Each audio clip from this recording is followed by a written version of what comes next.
Jammu and Kashmir, 3 terrorists confirmed killed in yesterday's counter-operation launched by the armed forces in Akhnoor sector. One body of the terrorist has been recovered, but 2 more, while have been spotted by a drone camera. Efforts are on to retrieve these terrorist bodies as well. But remember why, if you're wondering, is it so difficult to even bring the bodies out in these forest areas?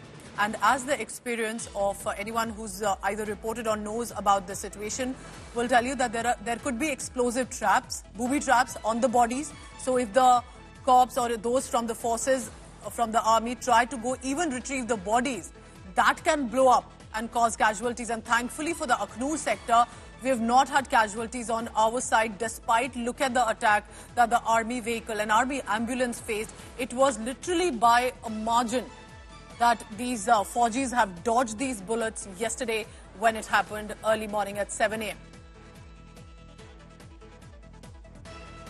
So that's the big news coming in. 3 terrorists have been confirmed neutralized, appear to be from Jaish-e-Mohammed and its offshoots.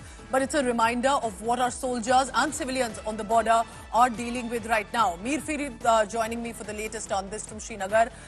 Farid, this time, 3 terrorists confirmed killed. Thankfully, no casualties on our side. But it's a reminder clearly that even if they have been killed, one has to be very cautious while retrieving the bodies of these terrorists.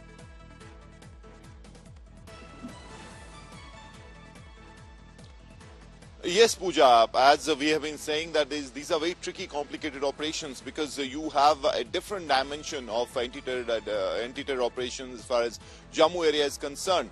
Now, Jammu, as we know, is full of the hilly terrain. There is ample opportunity to hide. There are jungles, and it's basically a thick vegetation area. And that's something that these militants have been using to their advantage. We've seen last couple of years, one after the other attacks, similar modus operandi, ambush army vehicles and then slip into the forest area. Here again, it seems that the intent was the same, but there was a quick, swift response as far as the army security agencies are concerned.